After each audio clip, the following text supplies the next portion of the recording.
Finnish Foreign Minister Elina Valtonen, thank you so much for joining Bloomberg. Thank you. As this is Finland's second year, part of the NATO summit, you're one of the newest members. Mm-hmm. What would be your advice, or how could you see Ukraine's trajectory about joining the alliance?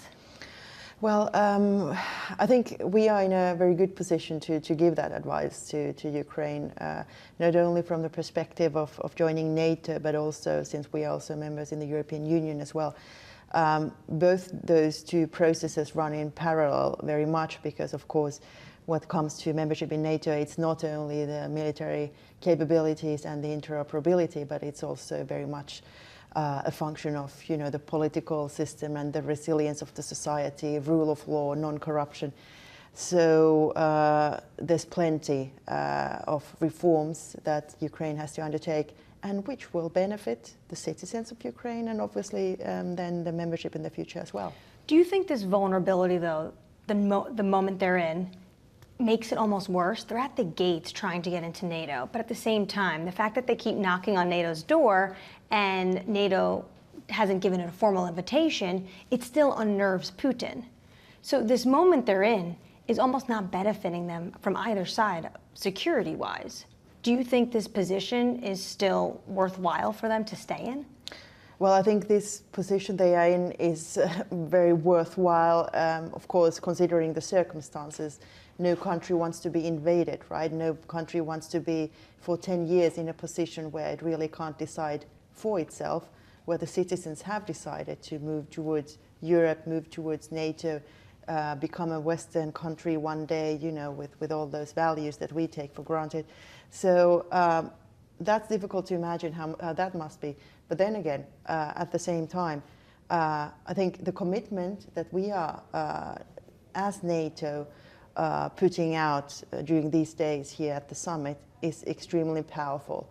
And what is most important now for Ukraine, and if we listen to President Zelensky, is that we really concretely aid Ukraine. I think the news last night with the new air defense to Ukraine, and of course all the projects we've had over the course of the months where we've delivered the ammunition and all the defense material that they are lacking. And of course, we have to be doing so much more. I think this is exactly what they need now. Russia has also been looking at Finland. I know there's been cyber attacks in Finland. What else has been going on in terms of your concerns with Putin keeping an eye on Helsinki?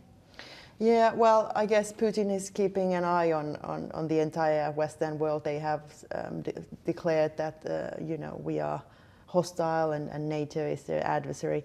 So when I compare notes with my colleagues what comes to different hybrid attacks in the cyberspace, but also in the kinetic world that our friends have experienced, it's very much the same, right? So I guess we are all targets. And that is actually a very important message which we need to realize, that at this stage, there's no room anymore for taking a step back and sitting down in your armchair and providing your analysis from there and thinking that you're just an observer to the aggression or the potential aggression of Russia, because we are all victims of Russian aggression. Has it gotten worse?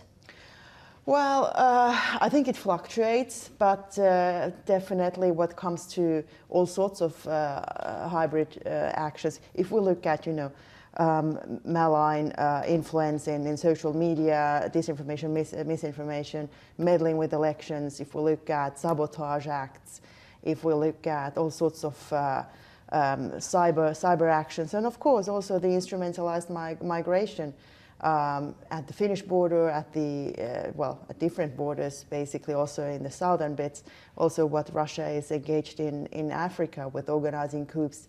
If we count all this in, we are all victims of Russian aggression. Of course, we are not at war with Russia, but certainly we are experiencing a high degree of hybrid warfare from Russia directly at us.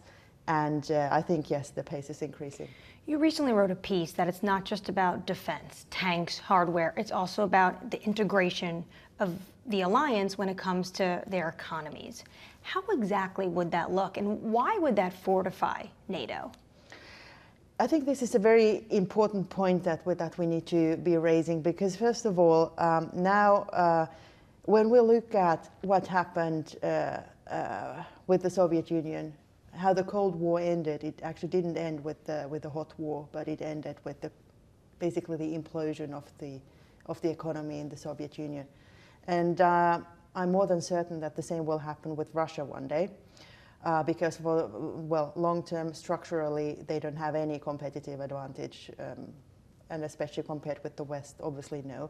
The only reason that they are kept alive now is with their tactical partnerships with the likes of China, North Korea, and Iran. But we, of course, in the West, we need to concentrate on our own issues. Now that we are in the de-risking mode when it comes to China and different other actors, why don't we trade more with our friends?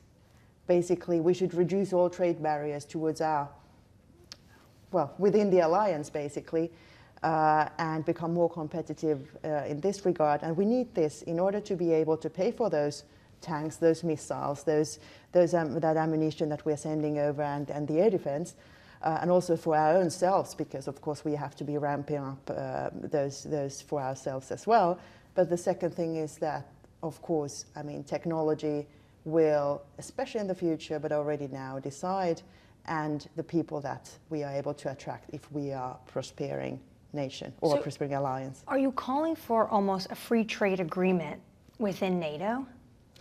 Well, I know this sounds it sounds very bizarre in a time where people are putting up the walls. Exactly, but this is exactly the direction where we should be heading, because the only way we can stay competitive is that we have large enough market with expertise from all our allied countries and the talented people who are.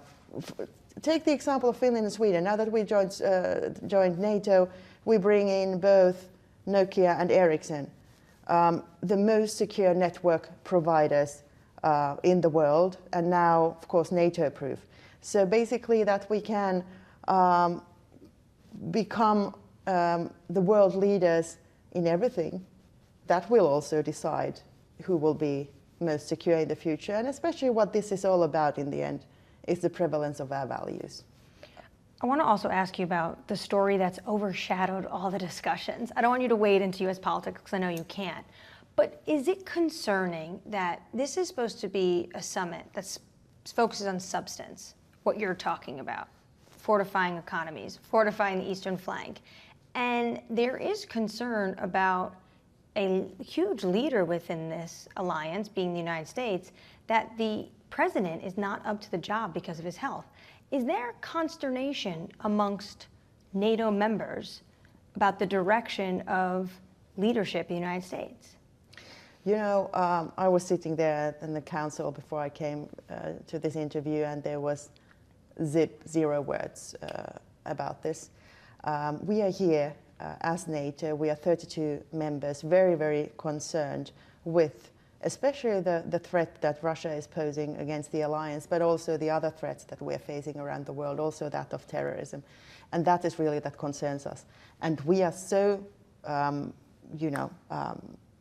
certain that whatever happens in the free elections in the United States will remain a reliable ally and a friend, not just to NATO, but also to us individually as countries. When Trump was president, now he's the nominee for the Republican Party, he unnerved a lot of NATO members talking about potentially wanting to leave. He recently talked about how if NATO members didn't play their 2%, he'd tell Russia to do whatever they want with them. But actually the policy during his administration saw javelins to Ukraine, tanks on the Eastern Front.